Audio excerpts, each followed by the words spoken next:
Woo! End up at PSG all just cause Bossa could not pay wage, all just cause Bossa could not pay fee. Tell me, how does that relate to me? Pogba stays this season, next season chance he leaves for free, but this season it's all in for league. Woo! End up at PSG all just cause Bossa could not pay wage, all just cause Bossa could not pay fee. Tell me, how does that relate to me? Pogba stays this season, next season chance he leaves for free, but this season it's all in for league. Woo! Yo, this is the OT99 Banter Room where opinions are shared and smoke gets served. Look, we're back again with another show. It's your boy Therms and it's NK, and today we are going to talk about the transfer window, the match against Everton that's coming up, our last friendly before we go into the season.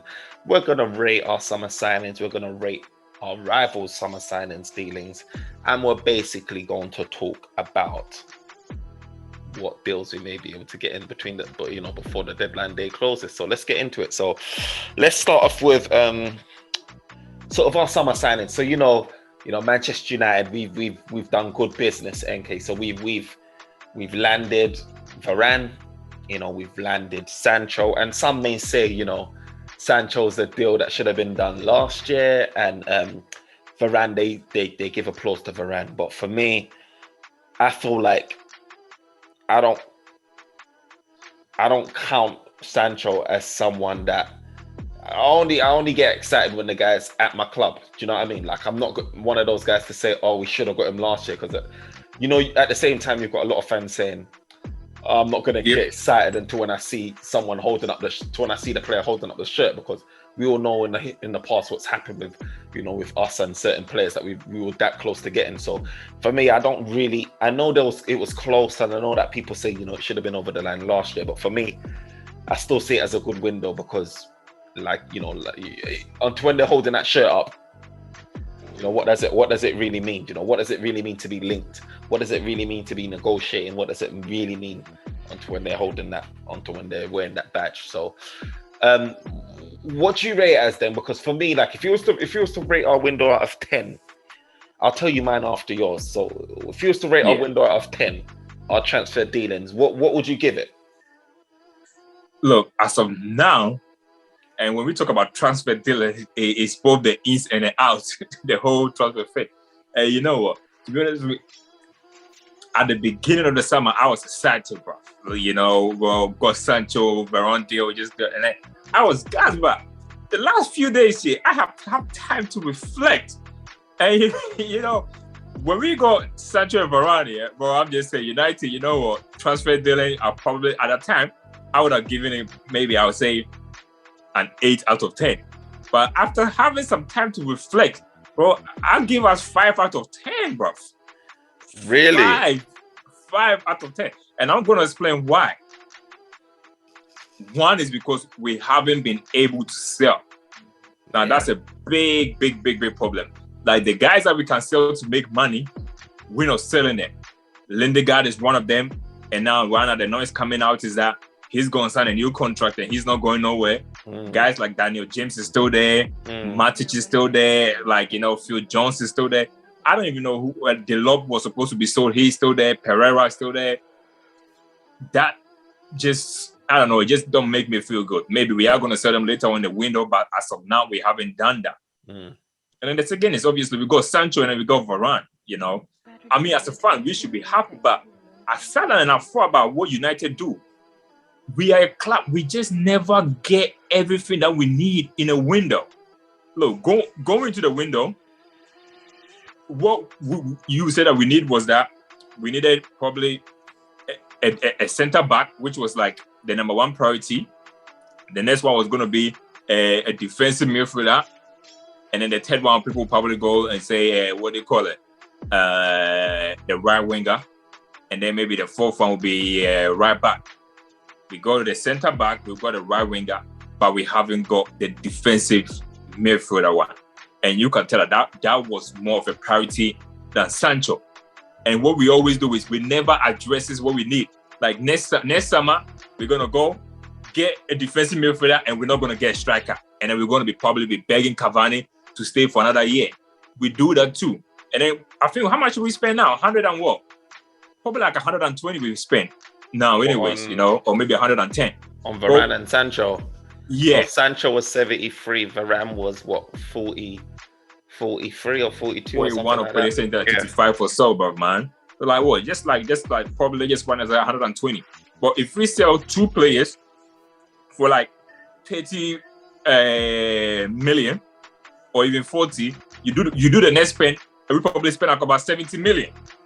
And that is not good enough. When City, well, I'm just sitting here. City won the Premiership. They need a cover up. But Greenish is not going to be a starting player, you know. They must splash 100 million for a guy to sit on the bench, but because Greenish he's going to sit on the bench. You think? 100 million to sit on the bench, bro. Bro, you looking at me. Watch when you see when the season starts, bro. He ain't going to be starting, bro. He going to be doing rotation business. Rotation, bro. Yeah, Will United go sign 100 million to... Well, we need a defensive midfielder. We're not signing it. They are signing it because apparently De Bruyne is injured and Foden is injured, so they're going to be lack that position too. So he went to splash 100 million straight. They need a striker. They're going after Kane. They're going to get Kane too. We need a striker. We're not getting no striker. Defensive midfielder, we're not getting it, bro. You know, and we are going to end the window without the defensive midfielder too. Chelsea won Champions League. They need a striker. Boom. Targeting Lukaku, bro. We didn't win nothing. I mean, we spent him, but look at these guys. So the thing is, so what I would say to that, so you make a lot of valid points, and I feel like it is as much important as getting rid of guys, the dead wood, Right. rather than signing guys. And we've just been terrible at that. United has never really been good at selling guys. I think the only guys I can think of that we made profit off is guys like, you know, Ronaldo, obviously, when we made 80 million that time in Fergie's era. Lukaku, probably more recent, where we sold him, I don't even know how much we got from 70 or mil, whatever like that. No one else has really been signings that we sold and generated money from really significant funds. I think the last one that we did, which was, you know, a relief as Sanchez, where it was more of a wages thing. So I'm kind of happy that we got rid of those guys in a sense. But in terms of like selling guys, I mean, you've got a guy like Lingard who had a really great second half of the season. Why we're struggling to sell him, I don't know. Do you know what I mean? That one should be something that is easy to get rid of, but still we have issues with selling them. You've got guys like Tuanzebe, had a really good season with Aston Villa, brought them up into Premier League. This is the team that's splashing money on every Tom, Dick and Harry. Do you know what I'm saying? Like they're buying Buendia, you know, they bought that guy from Bayern Leverkusen, Leon Bailey. You know, they who else did they bought? They bought Daniel Ings.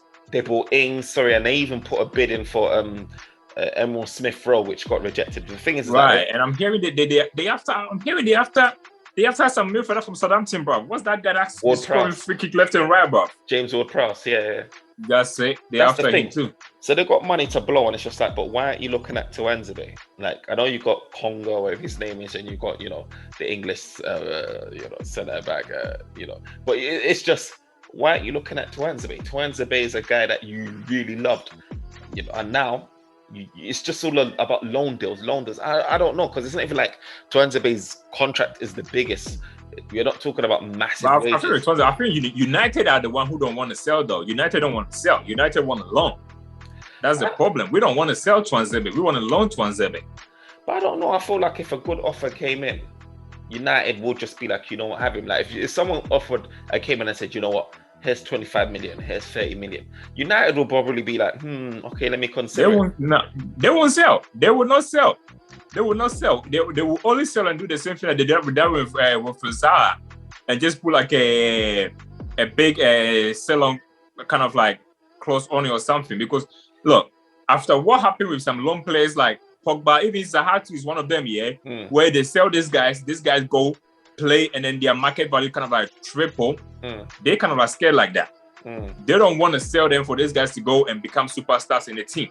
And then maybe they're going to need a center back, and then they're going to end up going to pay triple the money for this guys. We're not talking about, no offense to these clubs, but we're not talking about clubs where we're trying to sell to Real Madrid, for example, with trying to be like literally, Man United should be able to be big enough, you know, to be able to insert things like, you know, clauses or stuff like that. You know, we need to be able to do things where we have option first refusal. You know, throw in things that give us a bit of that leverage, a bit of incentive. You know, on our part, I feel like Manchester United is just not good enough. And even though we've done this restructuring, yes, on the purchasing front we've done good, but on the selling stuff has been bad. So overall, I'll give our transfer window probably like I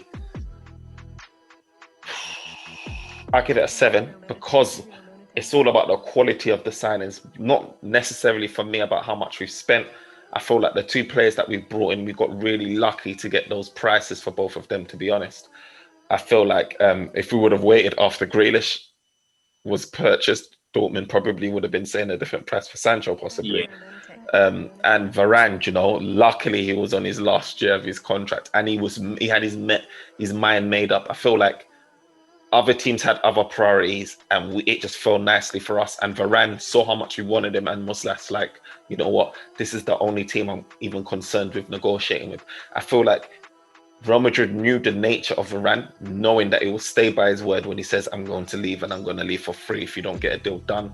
And I feel like they just had to, you know, they had to like succumb to the fee that we ended up paying. So yeah, but you know, one thing about making a transfer great, yeah, is always going for the guys that the impossible guys. Jack Grealish, yeah. You at the beginning of this season, you said that Man United were after him. We would have said too expensive. United not gonna make a deal that kind of like deal happen. Correct. Nobody is gonna feel like Man United can get that kind of like deal done. City went there, got that deal done within a week. Literally within a week. United can never get those done. Chelsea, Lukaku. Lukaku was a guy that during the Euros here, when Kante left, he said, I am happy at Inter and I don't want to leave. 2 days ago, he changes his stand and told Inter, if an acceptable bid come, I want to leave. And he is going to leave. This club get this kind of a deal done. United can never get this kind of a deal. You know what? City getting Jack Grealish is that Man United going to sign, Haaland in this transfer window. Never going to happen. But don't you think it's partly down to the fact that there's not much haggling? Like with Manchester United, what we're trying to do is haggle, try to bring the price down. And to be honest, I'm not really mad at that. Yes, I'm mad at the length of time that it takes to get done, right? That's frustrating because you want to get them in early. But with Grealish, Aston Villa said, you know, they want 100 million. You know, City offered 100 million, and it's as simple as that. If you're offering the money that they want, it's as simple as that, right? I mean, sometimes it frustrates us fans because we're like, you know what, just pay the money. But then on the other hand, you got the fan base saying, oh yes, we got him for a good price. You know, we got them, like we glorify the fact that we get these players for a cheaper price, but then hate the fact that we try to haggle to bring down the price. So it's like a catch-22 in some circumstances. Yeah, but then look at City doing the same thing with Kane too. They bid 100 million. Tottenham rejected it, and then now what did they do? They forced Kane hand to come and refuse to go to training, and now Kane is out here lying and leaving Guardiola is saying like, hey, we want to get him, but they need to come and negotiate with us. He is publicly saying that we want him and they need to come. But I'm telling you, we are trying to catch these guys. You know, Chelsea and Man City are the guys that we want to catch. Now, if these guys are doing big, look, we don't have the best of managers. Yeah. So one of the things that we got at the beginning of this, like a week ago, as United fans, we were happy and we were very optimistic that we can actually maybe by a good chance win the league because we feel like our transfer dealing were great. Now, when you see the business that City and Chelsea are going to do, which is they are strengthening the places that they need most. Chelsea don't have a striker. Now, look at Chelsea team last season without a striker. Now, when they add a striker to it, do you honestly think that Man United got a chance of finishing on top of them? Bro, maybe by some kind of like, as I say, lack injuries and stuff. That's how you beat these kind of like guys, you know? So if you just look at that, if this window finished obviously you said you're gonna give it 7. So if it was to finish today at how is you're gonna give it 7. So that means that all the people that we were supposed to sell are still there, and we didn't get a defensive midfielder, and we didn't get probably like a right back. We still got Delo, so we didn't get a main defensive midfielder. But that going to a season like that, this kind of a squad is good, but without a defensive midfielder, but you win games from the midfield. You know, when you are losing 1-0, you need your midfield to control games, and when you don't have a good midfield to control games, that's why we used to concede a lot last season, because we could never ever. Last season, I never watched one United game that I felt like we had a comfortable victory. But when the semi-final, we beat Roma, big score, but they scored first, and then we had to come back. Leeds United, but we were scoring, they were scoring. It was like what, 6-2. Southampton, we beat them comfortably, but they even got a red card. And I think they got a red card, they still scored a goal, which was disallowed for an offside. So without the middle, we are never ever gonna dominate games. And I'm sorry, if you're a team that cannot dominate games, you are not getting nowhere near the Premiership. Last week I was probably thinking like, hey, you know what, we might win the Premier League, but well, I just sat and I just reflect, and I just feel like without a defensive midfielder, we ain't doing nothing, bro. And I agree. Nothing right now. Yeah, and I feel like, yeah, you're right. I feel like we do need a defensive midfielder, and I feel like that's obviously a key priority for a lot of Manchester United fans. It is like anyone that watches our football will know, like that alone could change the whole outlook of how we set up, how we play, everything. But I do then sit there and think we've potentially got 2 world class. We've got Varane, world class, right, player, and then we've got Sancho, who's arguably world class. I would say it's probably a stretch too far, but I would say one of the best talents in his age, of his age range bracket in the world, one of the best youth talents out there. And when you talk about it like that, and Manchester United's got them in one transfer window, because this is something that Manchester United's never done before, that I can remember anyway in a long time, brought in 2 talents like this in one window. And for me, I just have to give it a 7. Like, look, I know that we've got things to strengthen, but for me, I couldn't give that a 5. Do you know what I mean? Like, if I give that a 5, then if you're talking about 2 world-class talents potentially, right, and you're giving it a 5, it doesn't tally up to me. However, I know that there's the DM that's definitely, and you know what? Another thing, right? People are saying, you know, like if you had a choice between a DM and a right back, right? Because I think someone came out, I think it was Samuel Luckhurst or whatever. Yeah. He came out and said Manchester United are going to make one more significant signing, right? And then there's that thing about, okay, we've been linked to Camavinga, we've been linked with Trippier. Who is that person going to be out of those 2 if we're going to make one more? And like, I know people say, you know, we need a DM, and it is very important. I feel like we need a DM. But then I sit there and think, I feel we are sleeping on the fact that we ain't got cover for right back. And I know people keep... We got Delort for that at the moment. I was going to get to that. So I don't see Delort as being a sensible cover. I really don't. I feel like that guy can't defend. I feel like every game will be torture with him playing in our team. If Wan-Bissaka was to get an injury or ruled him out for a month or something like that, or 2 months, like I would dread seeing Delort playing week in, week out. I really would. The guy can't defend unless you're playing a back 5 or whatever like that. It's gonna be stressful. And Manchester United, yeah, we might be able to do that on a 1 away, but United ain't gonna want to be doing a back 5 for a month or 2. I just feel like we really are sleeping on the fact that we do need a right back. And you might have people say, you know, Wan-Bissaka might get benched. Look, this is the game. This is the aim of the game. It's the aim of the game. I know. But one of the reasons why, to me, defensive midfielder is very crucial this season is you don't win a league with your first 11. You win it by the depth of the squad. Now, all the guys that are there in the team here, none of them are good enough to play that defensive midfield. I mean, you can say probably Matic is going to be. Personally, I feel like we should be buying one now and then maybe next season getting a cover for them. Because let's just say Pogba get a new contract. If Pogba get a new contract, then we're gonna have to going forward. He said he want to play a 4-3-3. Yeah. Now, if you play a 4-3-3 right now, as I told you, like, you get like, let's say Ruben Neves or whatever defensive midfielder you get, you cannot play them for 50 games.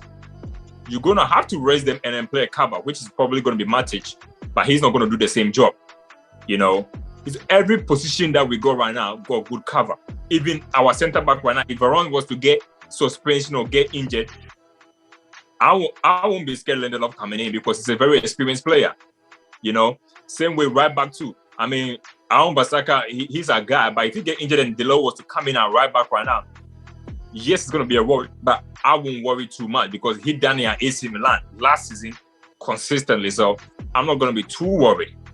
But if Fred or McTominay was to get injured and then you put matches there, bro, I'm worried, bro. I am really, really worried. But I don't know. With the 5, I give them a 5 because we try to actually get this deal done. But then now, and maybe we're gonna touch on the preseason too. We got these 2 guys down, bro. They're not even in training, and we're about to start the season, bro. So what was the point of getting this transfer done early if these guys are not even gonna potentially start the first game of the season, bro? It's a weird one.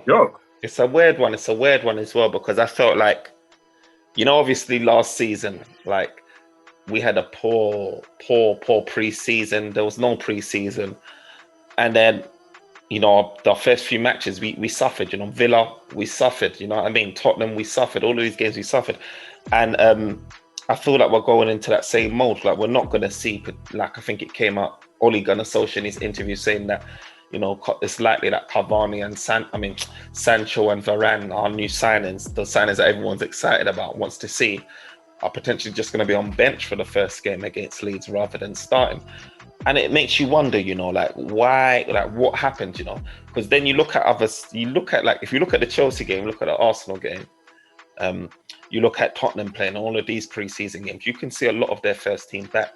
Then you look at our team, and there's only a handful of guys. But even up to today, you see, Bruno, Pogba, just like there's a few. It's not like a full. It's not like our full team's back, and you're just like, but wait, what's happened? Like, what happened? Where is everyone? It's a weird one, bro. I see Cavani training by himself. I don't even know where that guy is, but he's training by himself. Sancho was still on holiday. Why, bro? Harry Maguire and Luke Shaw was in the same England squad as Sancho. They play more minutes than Sancho. So why are they back and Sancho still holidaying? I don't get my running. I thought maybe he was back and he was trying to get a house in Manchester or something. Bro, he's not even there, bro. It's a weird one. So now we are all excited about our first game against Leeds, and then you're gonna see the team sheet, and it's gonna have just Lindegaard, Daniel James, Lindelof, McFred, and then you go for, what, that alone is gonna shatter the fans, our confidence down. Literally gonna shut our confidence down because we right now, if you sit here, we always imagine how our attacking lineup is gonna be. But right now, I'm sitting here and I'm telling you, right now, our first game of the season, bro, I see Pogba play on the left-hand side. I really see Pogba, bro. I'm telling you, I see Pogba play on the left-hand side, Martial up top, Pogba left, Bruno. I don't even know who's going to play on the right-hand side right now. I really don't. Maybe probably just Lindegaard or Daniel James. One of the, bro, it's going to be some lineup that we don't even recognize, bro. We're not going to be excited by that. Let's try and see how it's going to be. So let's predict. So I think it's going to be left back Luke Shaw will be back in time. Yeah. I feel like it will be Maguire. I feel like it'll be Lindelof. And I feel like right back will be Wan-Bissaka. In the midfield, it's going to be Fred and McTominay. And Bruno in front of them. On the left, it's going to be Pogba. On the right, it's probably going to be... This gets tricky because there's no Cavani. There's no Cavani. There's no Rashford. James, but it's between James or Lindegaard, bro. And Yeah, it's probably between James and Lingard with Greenwood up top. Or maybe Greenwood can play there. Maybe Greenwood. Actually, Greenwood is gonna play because he has had more preseason than them guys. Greenwood, so 100%. But he'll play up top, and then you'll have one of either Dan James or Lingard on the wings. No, yeah, I think it's gonna be. I think you know what the lineup. Yeah, I think it's gonna be Martial up top, Greenwood on the right. Oh, Martial, he's back. Yeah, he's training. Yeah, Martial's back, so it's gonna be Martial up top, Greenwood on the right, Bruno Fernandes and Pogba on the left. I think it's gonna be McFred, but I really think it's gonna start Varane. I am 200% sure he's gonna start that guy.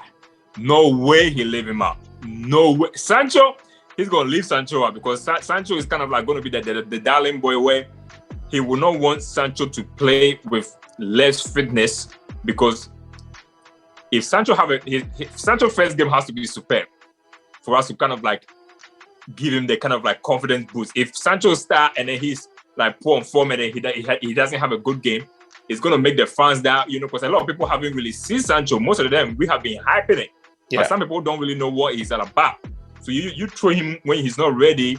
It's gonna be Sancho definitely gonna start from the bench, but Varane, he's an experienced guy. He's very experienced, very experienced. He's been training anyways.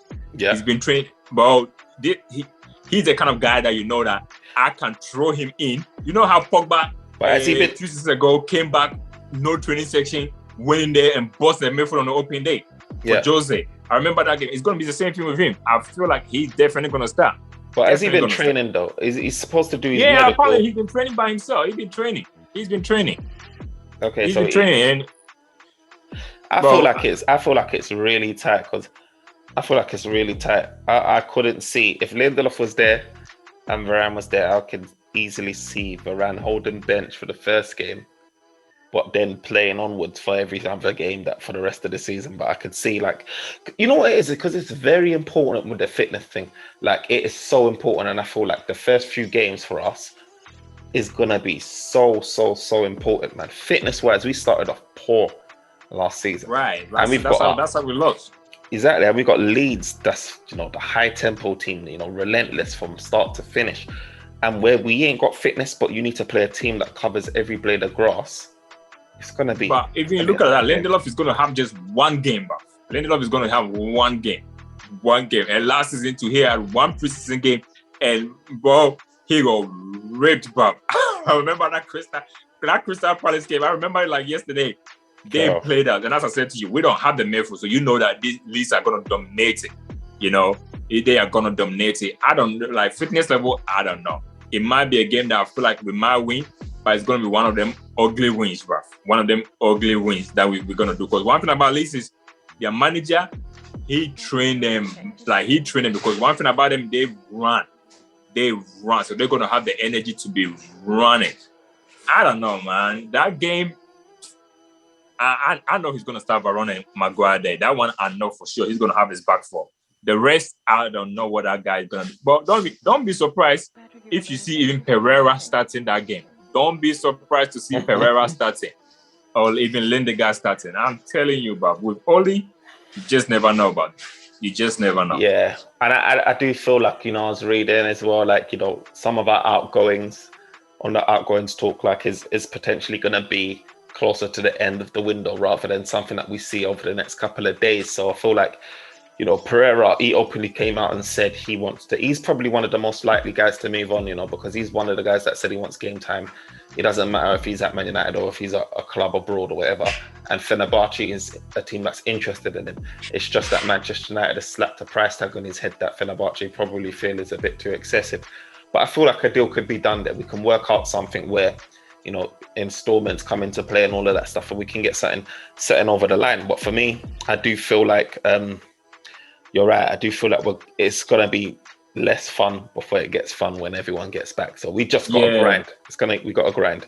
We really got to. And I'm shocked about that. But even if they had a Preston game last Wednesday, none of the first team guys could have played anyways because most of them were not there. Pogba was in there that time. Maybe Bruno could have got like 45 minutes.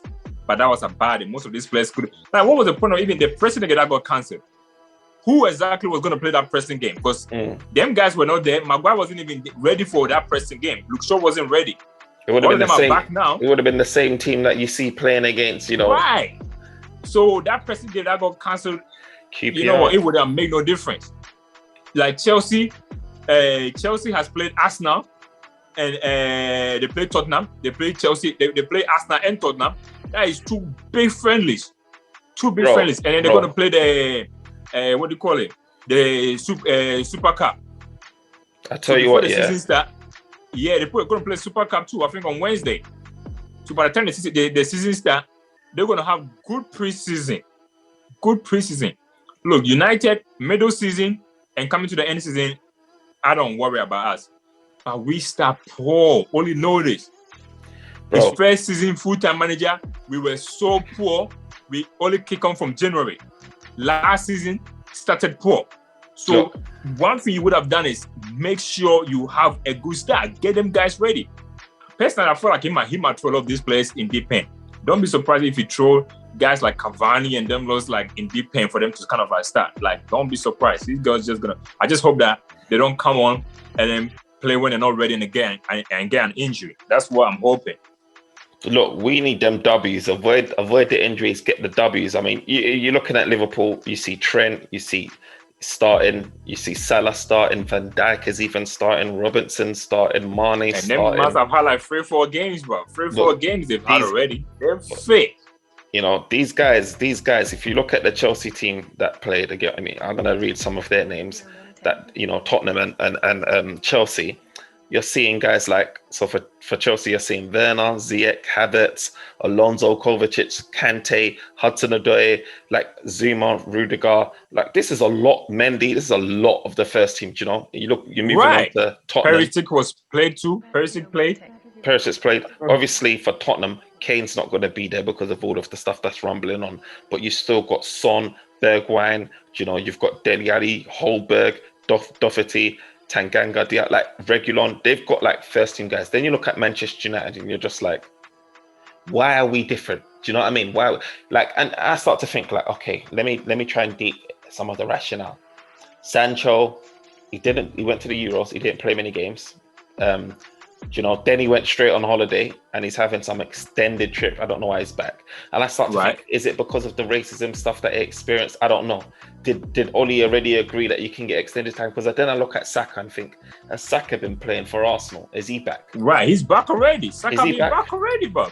And then I just start to think like, what, you know. And it's Cavani.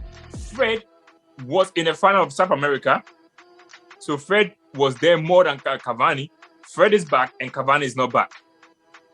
Like, I don't understand that too. I think we do it to ourselves. I feel like, I don't think we're kind of like strict enough to say, do you know what, you guys forget about your holidays. We've got a job to do. We've got work to do. It's almost like we're just giving people extra leave. Do you know what I mean? You're just throwing extra leave for all these guys to do what they do. Especially when you know that the 3 points is very crucial. Very, very crucial 3 points, you know? Because if your aim is to, you talk about, I want to be challenging for the Premiership in like April or May.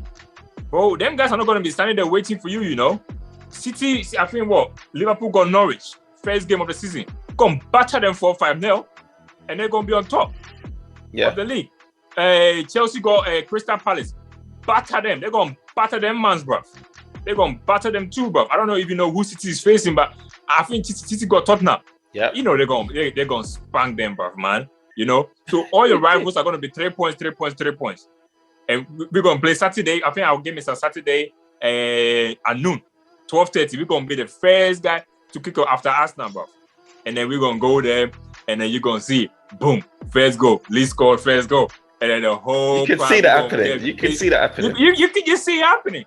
You can just see it happening, bruv. And then we're gonna finish the game, and then we're gonna be pissed, bro. It'll end up being something like 1-1 or something like that, and you're just like, oh gosh, bro. Everybody, and that's what I say, and it's very frustrating because as United fans, we see things before it happen. We know what we want as signings, you know. We know what we want, and to be honest with you, if Ole don't get defensive midfielder, I blame him. I don't blame the board. No one can blame the board. You have to blame Ole for that. So let's move on. Seriously. Let's move on to that. So obviously, there's a big, major ripple effect that's happening in the transfer market right about now. A major move, a major key alert. That is Lionel Messi. You know, we heard the announcement from Barcelona, and we'll say how this relates to Manchester United and the rest of the Premier League, but we'll say Manchester United. So obviously, everything looked all systems go. What I heard was that Messi was going to sign a contract extension, 5 years on 500k a week. That was the deal. Now we're hearing that La Liga stepped in and blocked this transfer deal. Now it can't go ahead. Now, PSG, as soon as they caught wind of that news, have stepped in, started negotiating with Messi and his agents, and it's looking very, very positive. So let me read out some news on the Messi stuff. So this came from, where did this come from? I think this came from the man himself, Fab. So he goes, PSG are confident. Last hours to sign Messi. Negotiations are progressing well, up to financial fair play approval. PSG are convinced they can complete the agreement soon. There's no contact from Chelsea as of now. Chelsea are focused on Lukaku. Now, I'll show you how this relates to Manchester United now. So, PSG, we heard, was linked with Camavinga, a DM that we want. And Pogba too. And Pogba, right? Camavinga wants to go PSG. He wants to go there, but his agent is angling and trying to push him towards Manchester United. Now, the picture was all about Pogba going to PSG, right? It was all about him going to PSG. Pogba was taking his time, and now it's become more clearer from what I'm hearing now that Pogba actually wants to go there, and he's just wanted to be respectful to Ole Gunnar Solskjaer and Manchester United. Now, if Messi's now come on the scene, PSG's all their attentions are on Messi. That's going to stop Pogba from going there this season. Pogba's going to end up running down his contract, right? He's going to stay. But that also means that PSG is not interested in Camavinga. Once they got that Messi deal over the line, that's them done. Camavinga now is going to be thinking, look, okay, PSG has done their business. I wanted to go there. They clearly don't want me no more. That leaves an open door for Manchester United to go and get him. Manchester United, I feel now, are feeling more worried now than they ever before. I feel, even though Oli tries to keep on a brave face and, he tries to be, Oli, he keeps saying, oh, Pogba's enjoying himself, but yet then there's no progress done on a contract. I feel that Ole Gunnar Solskjaer is going to try and go from midfielder, whether it be Camavinga, whether it be Ruben Neves, whether it be Sal. He is going to try and get one before this window closes, because he knows that it's too much of a big risk waiting until next season, where you've got someone like Pogba with the mindset that is already gone, because who knows what the prices are going to be like next season. Do you know what I mean? We're in a position right now where everyone costs about £40 million when it comes to midfielders. Ruben, Sal, Camavinga, even less. Next season, we don't know what the price is going to be. So I just feel that we've been sounding out our midfield, and we're going to end up getting one before the window closes. It's going to be one of those three. What do you think? Yeah. I think that Camavinga, I think he's going to get done. And if I'm a board of Man United, I will sign him as a Pogba replacement, but then I will get Pogba to sign a new contract and then sell Pogba after a year or two. Make another 60 million, and by that time Camavinga will be ready, because he would have had like a year or two experience in the Premiership to actually step into Pogba's shoe. So and then he's cheap too, so it makes sense like that. With the whole Messi circus, you know what? In a way, it's a blessing in disguise for us, that Messi deal, that PSG. But I'm hearing the guy is gonna earn 1 million a week. 1 million a week. So can I ask you something?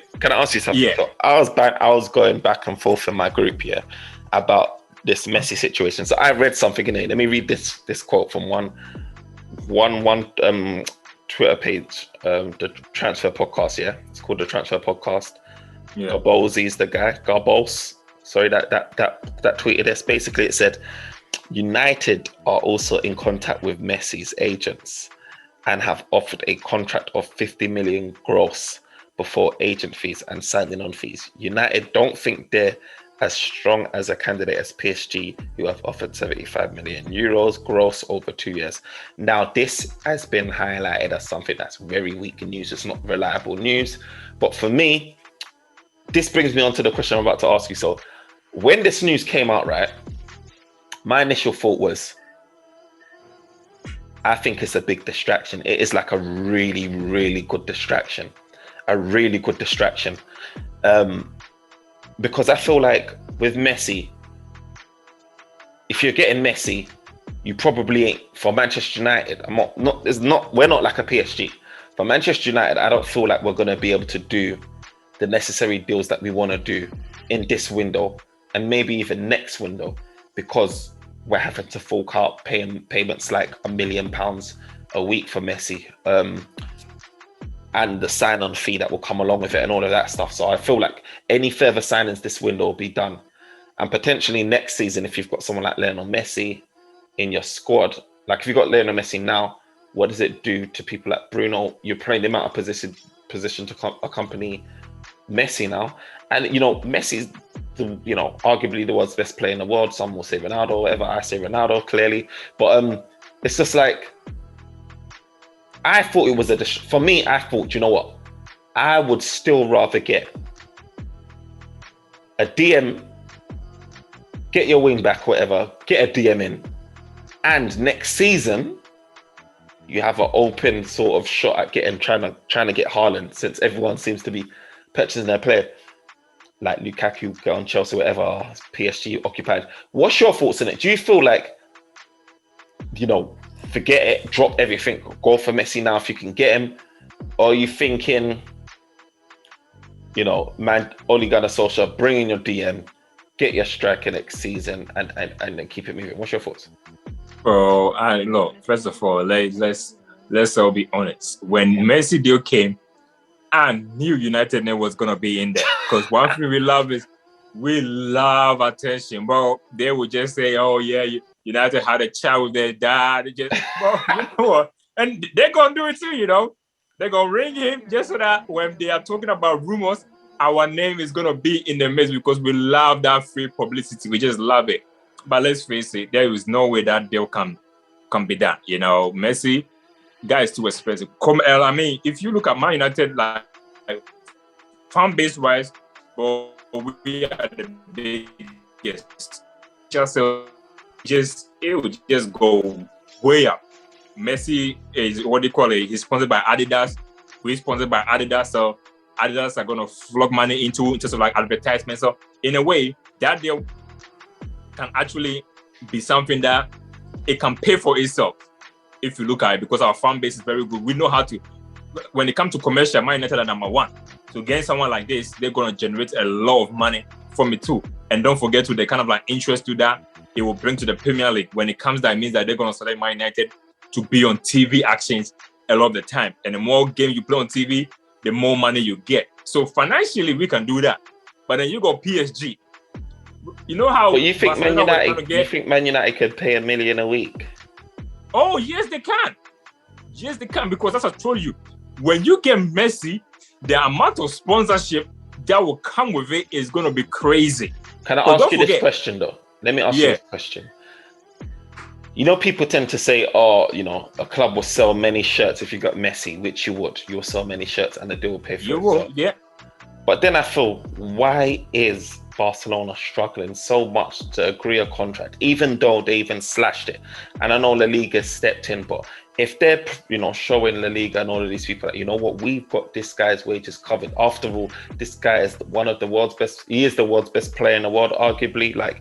And he's generating so much income. Why is it such an issue, even though they slashed it? Because the thing about Barcelona too is, one of their main problems has been that their wage bill is ridiculous. We all know that. And they spend a lot of money on the transfer market too. Now, before the pandemic came, if it wasn't for the pandemic, they would have been all right. Because they get a lot of money from like the Gates, certain sponsorship. And I went to Barcelona. And when you go to Barcelona, their stadium is a big attraction. So people go there every day to go. So they generate a lot of money. I think every game alone, every home game that they have, probably the money that they generate is equivalent to Messi's wages alone, you know. But unfortunately, because of the pandemic, the Spanish TV rights has gone, which they did get new money in. They offered the money to Barcelona, but they said they won't take it because if they take the money, it means they have to come out from the Super League. They've been paying Messi's wages for a long time now. That has never been a problem. It's been the other transfer that they bought like 100 million. United are never gonna spend 100 million on transfer for any player. You know, as I said to you, United, one thing is commercially, well, we know Pogba was bought for commercial purposes. Pogba wasn't bought to kind of like help the team. But if he was to help the team after him, there was going to be a lot of investment coming after Pogba. Nothing came after Pogba. Nothing. As I told you, bro, you get Messi come, they're gonna get sponsorship on Man United TV that they do. Do you know how many the players? You know the players they do commercial. I didn't even know that we are sponsored by True Religion. Did you know that? United are sponsored by True Religion, and if you go watch their channel, Pereira and them mans were modeling the True Religion clothes, bro. Getting someone like Messi, every single club will want to sponsor us because they know that Messi will be holding their coffee, their brand doing stuff. So are you saying then that you would take Messi if you had the opportunity this window? Oh, and then you know what? Messi's going to add. Messi will make anything better, but I don't think right now we need Messi because he's too old. And if you get him for 2 years, getting Messi can make Man United miss out on players like Haaland and everything. But if you tell me right now we can get Messi and win the Premiership this season, I say take him because. But I don't know when we're going to win the Premiership. So I look at it as short term. I look at it as I don't know how many years Messi's got in his legs. He's always going to be a quality guy, but I don't know how many years he's got in his legs to be able to carry a team like he obviously did before. You can see the influence that he was having, and Barcelona has not been as big as it was before. Obviously, he's won his first Copa America now, which is great. Right. But I can see us being. Do you know what it is? I still couldn't even 100% guarantee that Man United will win the league, which is mad, even with Messi, which is crazy.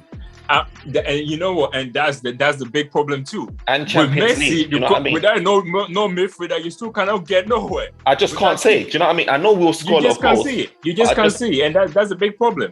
And I would never write off. I'll be like, yes, we're gonna win it. Like if we got Messi, I'll be like, yes, we're winning the league. But in my heart, I wouldn't go to the bookies tomorrow. Do you know what I mean? And say, do you know what? Take $1,000. I'm betting everything on it because I know that we got Messi and we're gonna win Premier League and Champions League. It's not that. Well, Barcelona had him and they couldn't win it because they had a bad squad. Their squad was bad. Their manager wasn't good. But I wouldn't put it past us doing a deal like that because our owners done the same deal here in America. You know, their team that they had here, they went to go buy Tommy Brady, who was he is like the equivalent of Messi when it comes to American football. He led the New England Patriots, and everybody thought like he was done. He's like 40 years old. Signed him onto a big contract, and they ended up winning the Super Bowl.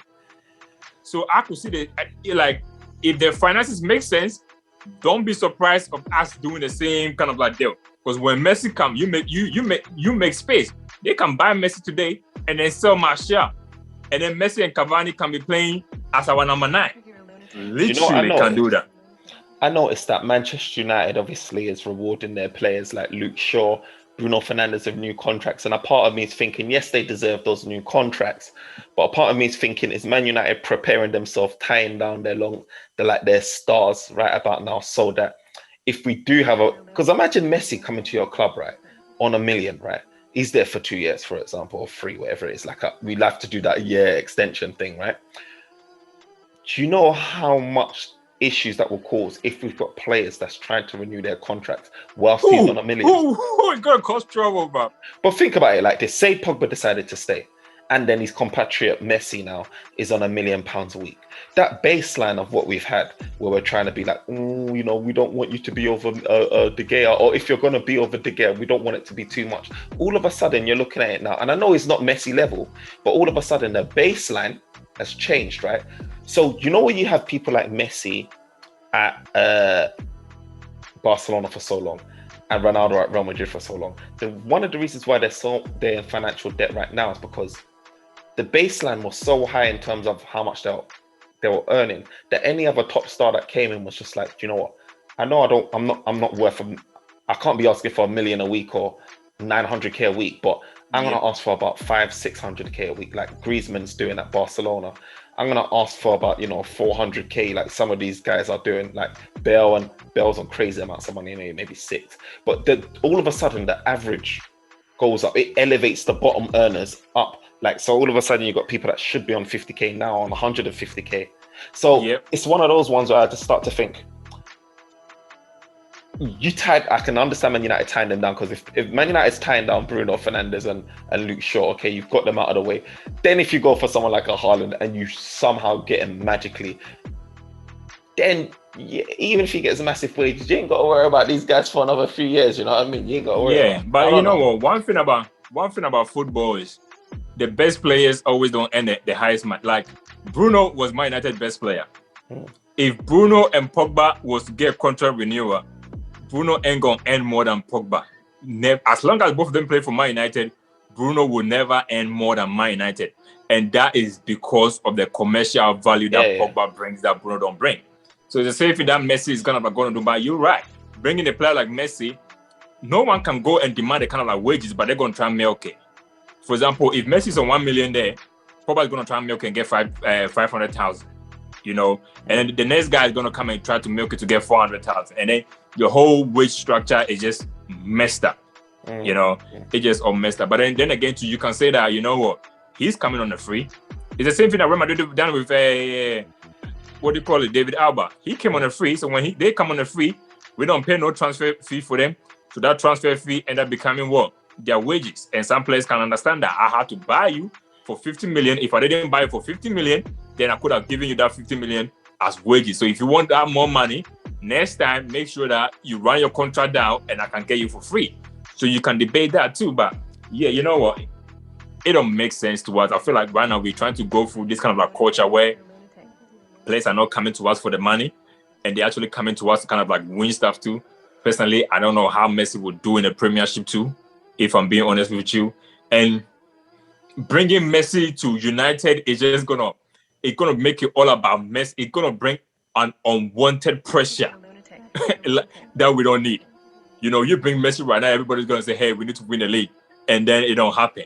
So it's just gonna be unnecessary pressure that we don't need. So you know what? Let PSG take them. I'm very excited for PSG to take him, because when PSG take it, I want to see the guy that we were crying so much for him to become our manager. That's Poch. If Poch cannot win the Champions League with this team, then bro, we were lucky to have Ole, because if you can win, that's Champions a good point. That's a good with point. This guy, and you know what? That's one thing I'm looking at, because if they sign Messi, that squad is automatically favorite to win the Champions League. Forget the French League. Even now, I would say that. Even now, I would say before Messi comes, I would say, with all the signings that they made, Gini with they still favorite. Donnarumma, like they made some serious signings. So for me, I would say, like, you know what, you slap Messi on top of that, that's icing on the cake. You know what I mean? Just carve their name in the trophy right about now. So I agree. Right. So if Poch cannot win the Champions League, bro, I don't want him near Man United, bro. Because if you can have a superstar team, and what are you doing at United? Ain't no way you can do nothing with us. Yeah.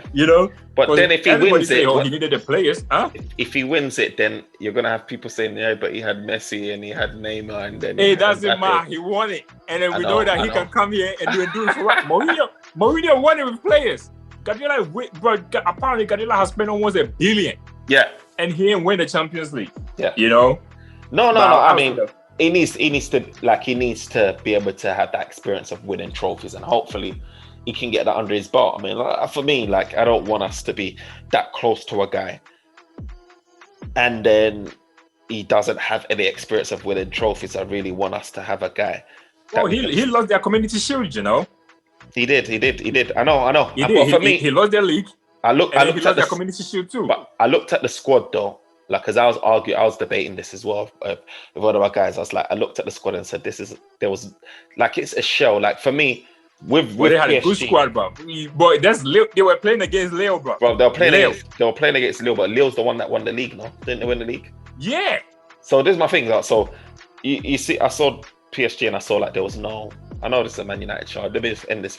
So they never had Di Maria. They didn't have Verratti. They didn't have Mbappe. They didn't have Neymar. Like they didn't have their key stars. And if you're talking about these guys, Mbappe came on as a sub, you know. Mbappe came on as a sub. He didn't start. He came on as a sub, bro. But it don't matter, bro. It don't matter. But you know, Leo, Leo got a new manager. You know, it's not the same manager that won it in the league. This is a different manager. Different manager. But for me, I don't care. You are PSG. No. For me, when I look at PSG, every time I watch this team, even if you take, if you remove a Mbappe from the team, you see how much Messi struggles. He tries so much, he just can't get the job done. Like, and then say vice versa. Like they need, first of all, you need to have Messi, you need to have Neymar and Mbappe playing together, like in the elite level, on the elite level. But when you're talking about a game and you're playing against the league winners, not like it's a shell. I don't care what their name is or what they've done. For me, who they are and what they've done all comes down to people like Cavani. All comes down to people like the guys that are no longer there. They're dealing when you're talking about a team that hasn't got none of their stars there. They're just like any other team to me. Like, so what? Leo, did they have no stars? Look, tomorrow, Man City are playing Leicester. Yeah. City ain't gonna have a lot of their first team players. What City's still gonna win. City's got 3 first teams, bro. City's got 3 first teams. You say that Herrera was playing. The new Liverpool guy that they bought, he was playing too. He came on as a sub to play. No, for Liverpool. Wanwawe. I'm talking about PSG. Gini came on as a sub to play. They had a squad, bro. They had their goalkeeper who was good. They had the front defender who was starting to. Bro, they had a decent squad. That squad was good enough to win against Leo on a preseason friendly like that. Don't talk. This is what they started Draxler, Icardi, and Calimuendo up top. Have you heard of him? No. I don't know him. Dina, however you pronounce it, midfield. He's good. Herrera, he's 20 years old, this guy. Herrera, which I know. Danilo, which is good, I like as well, which is, he's a cool guy. Then you had Diallo, left back. Kimpembe, which is starter. Kera, and then they had Hakimi. And now look at that sub. The sub that came on too. Look at the sub that came on too. So the subs they had. So the subs, right? Where's the subs? The subs they had Kurzawa, they had Gabi, they had Gini. No, they didn't have no Mbappe. They had Gini. He came on. What time did he even come Gini came on. What time did he even come on, bro? Did he come on 20th minute? I think he came on the 20th minute. Yeah. So they had Gini. Gini's the only. Yeah, say whatever you want to say. You go to the Leo squad. I don't know a single player from Leo. Yeah, because you don't watch Leo, bro. Like, I don't watch Leo. I don't know a single player from Leo. I mean, I saw Gomez was there, but he didn't even play. And Gomez, he was at Leo. He didn't even play. But bro, I don't know. I'm just saying. I know. For me, it's one of those ones. Like, if you told me about PSG and told me about that lineup there, and whoever they brought on subs, bro, I'll say that. We don't even need to play our first team, and we'll still beat them. That's me personally. I feel like that don't even excite me. But what you said is very important. That PSG got to be winning that Champions League if you're getting Neymar. It's a given.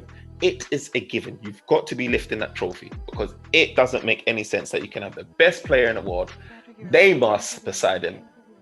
Like, you're talking about the world's best talents, and like 3 of the world's best talents in one team, like Mbappe. It's just, I can't even. And then on top of that, you've got Di Maria.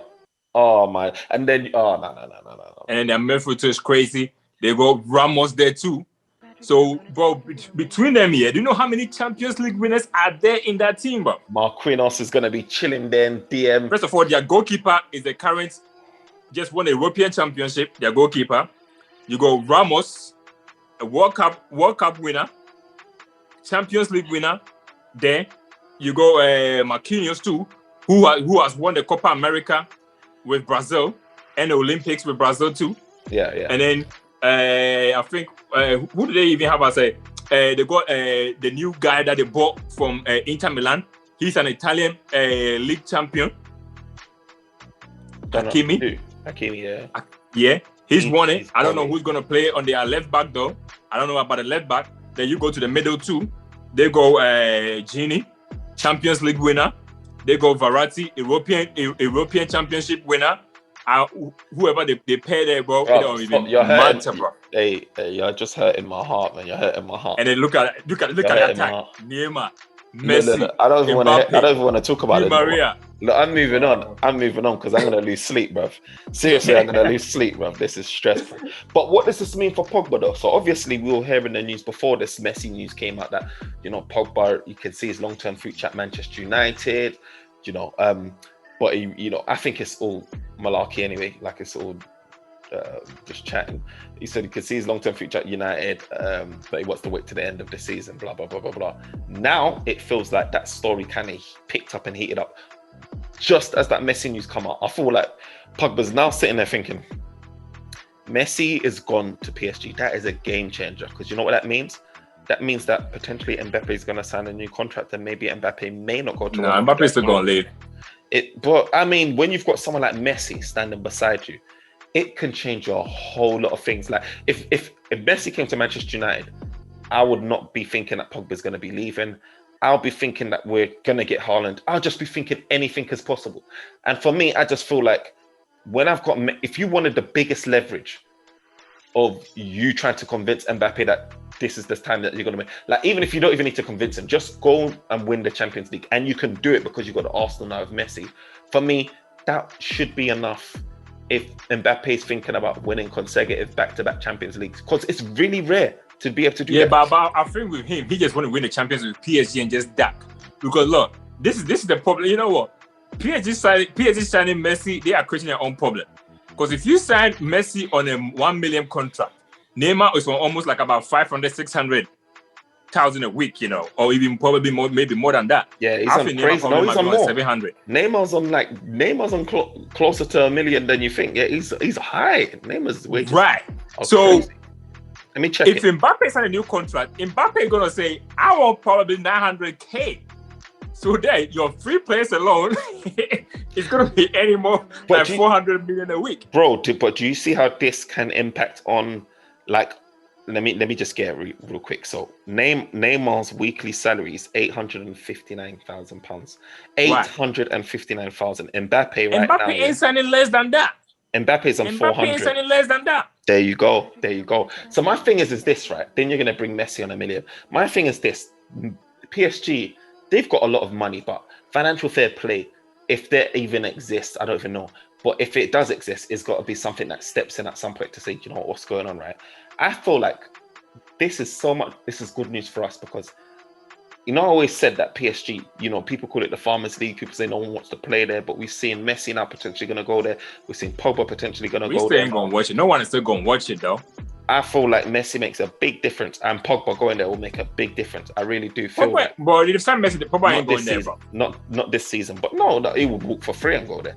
He'll walk for free and go. You think, you Pogba going to go there and collect 400K when Messi's on the 100K and Mbappe is on? No.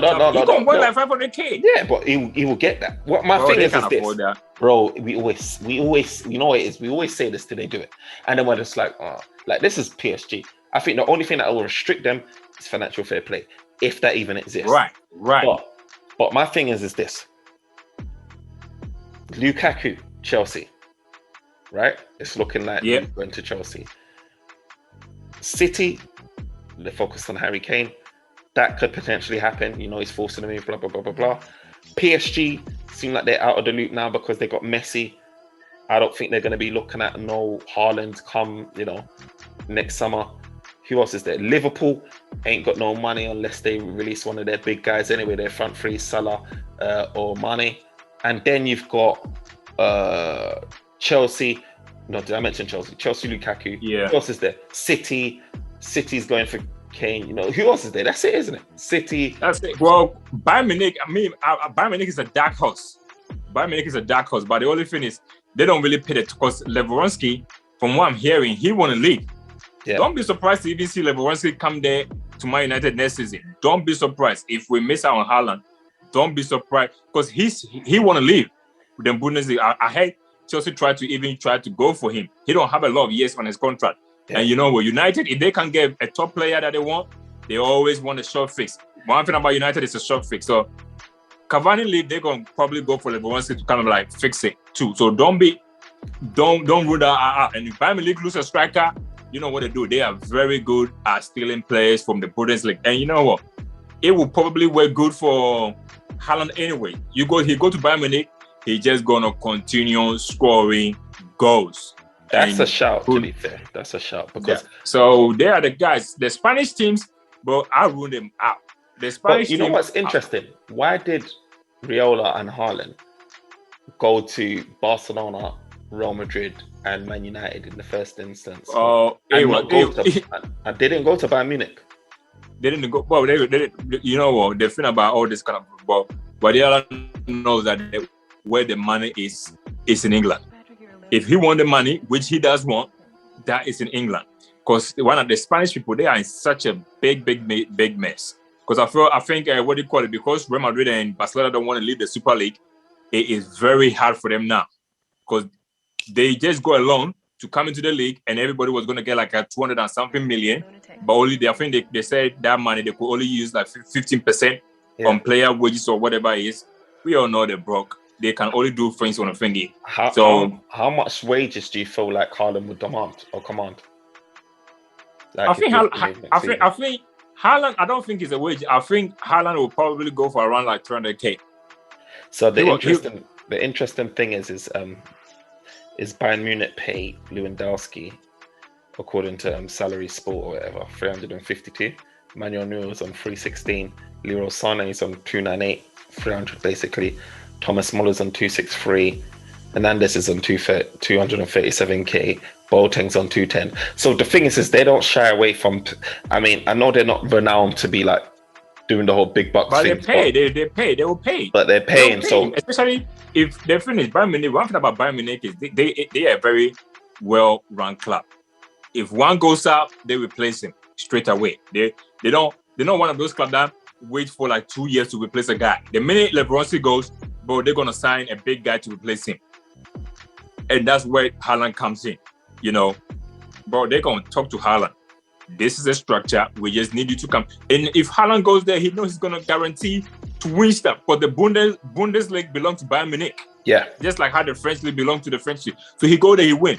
And Bayern Munich too, for the last few seasons too, they have won the Champions League too. If you go to Bayern Munich, if you play for Bayern Munich for like 5-6 years, bro, you are guaranteed to win one Champions League. So do you think Bayern Munich he would rather prefer, I know Bayern Munich, you're more likely to win trophies at the minute than Manchester United. Do you feel like Haaland come next season, if he had the opportunity, if it was, say Chelsea, City and all of them got their stars and it was more like a two-horse race between Bayern Munich and Man United, do you see Haaland picking Bayern Munich over Man United? I do. I really do. Because when they're going to have a conversation, bro, they're gonna talk to look. It's just like that guy, the French defender that Bayern Munich won it. What's his name again? Which one is he? But everybody wanted him, and then he just ended up signing for Bayern Munich. Upamecano. Yeah. Who expected that? Everybody feeling like, oh, money. Well, boom, straight away. Bayern Munich announcing before the end of the season. But the thing, what might make this one a little bit more complicated is the fact that Lewandowski, I don't know, let me check where his contract ends, but I know that Manchester United's going to have that slot. He got 2 years left, apparently. Lewandowski's got 2 years left, yeah? And Cavani's going to be leaving, right? So if Bayern Munich want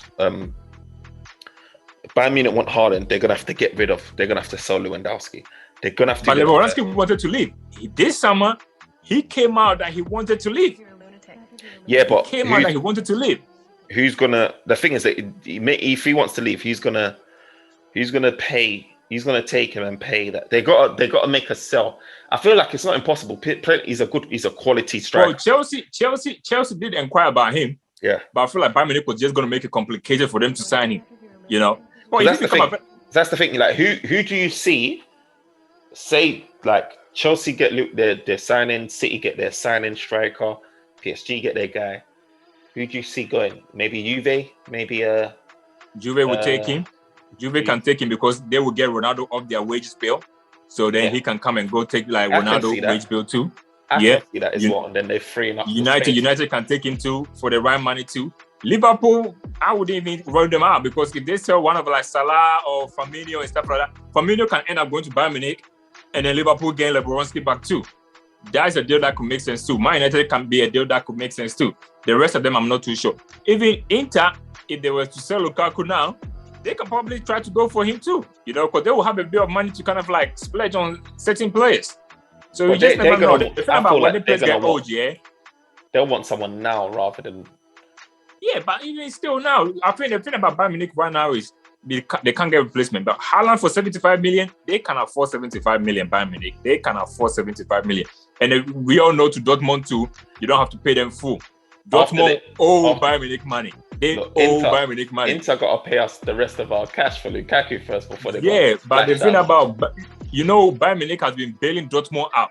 So Bayern Munich, Dortmund always owe Bayern Munich money. So if they want Haaland for 75, they probably have to pay Dortmund like 35 million because Dortmund probably owe them some money. So they don't have to pay the full price.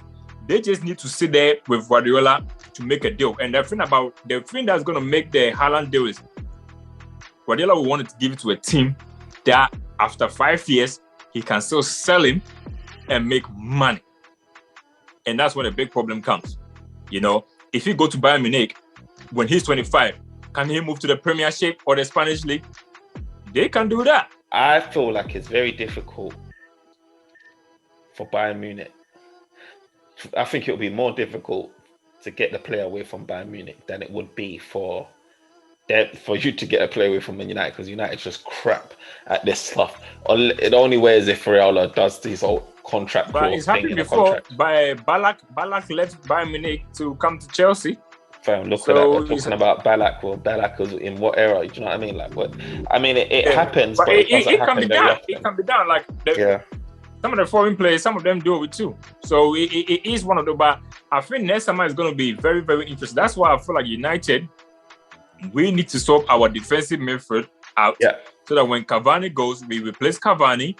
We probably might maybe replace whoever we need to replace, you know, and then we just so focus is like, let's get a striker in. Don't be like, we need to get a striker and a defensive midfielder, because they're not going to be cheap. You know, after this summer, the midfielders ain't going to be cheap. Yeah. Next summer, strikers are going to be affordable, but your midfielders are not going to be affordable. Yeah. Midfielder price will go up, strikers will come down. And that's what that's what it's going to be. So this is a time to do something. Look, you heard it from us. You heard it from NK. You heard it from Firms. Look, we need to get the midfield in now. We've done good business, but we need to finish it off by getting our DM, get our right back cover, and kick on so we can challenge for that league, truly challenge for the league, and lift that trophy potentially. That's what we want. Or at least be challenging truly. So, do you know what? We're going to be in it. Look, the season starts soon. You're going to be with us all the way through it. Do you understand? Looking forward to the friendly tomorrow. The season starts in the following week, and we're excited for it. Remember to follow us. If you want to be hearing our views and opinions, our thoughts on everything, keep following this show. Remember to like, comment, and subscribe. Follow on Instagram at OT99_banterroom. Twitter at 99banter. Look, TikTok at OT99 banter room. Look, just like, comment, subscribe, share it. You know, give me a message, give us comments on what you thought of our opinions, our views, good or bad. We'll take it on board. Look, remember to like, comment, subscribe, and support the thing. Peace. All right.